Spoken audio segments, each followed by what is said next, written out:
गंगाधामसारख्या सुप्रसिद्ध एरियात commercial shop होतं. ते रेंट आउट केलं. ज्याला रेंट आउट केलं त्यांनी पण इंटेरियर डिझायनिंगवरती भरपूर खर्च केला. 10-15 लाख रुपये खर्च केला. पण म्हणावं तसा रिस्पॉन्स भेटला नाही आणि त्या पठ्ठ्याने रातोरात शॉप खाली केलं. म्हणजे शटर डाउन केलं मालासहित आणि तो पसार झाला. मालकाला आता कळेना की आपण करायचं काय? कारण आपल्या इथले कायदे हे भाडेकरूच्या बाजूने आहेत.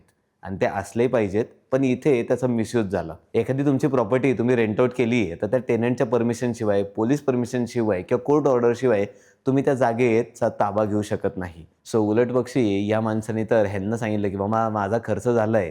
तुम्ही मला 10 लाख रुपये द्या, तरच मी तुम्हाला जागा ताब्यात देईन." अल्टिमेटली थोडीशी मध्यस्थी करून आणि लीगल एक्सपर्टीज वापरून त्या मालकाने तो ताबा तर घेतला. पण तुमच्या केसमध्ये असं होऊ शकतं.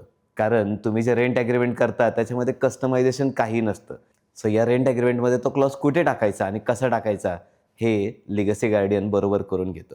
सो तुमच्याही केसमध्ये असं होऊ नये आणि हे रेंट ॲग्रीमेंट कसं कस्टमाइज करायचं हे तुम्हालाही जाणून घ्यायचं असेल तर कमेंट करा. आम्ही तुम्हाला पूर्ण प्रोसेस कळवू.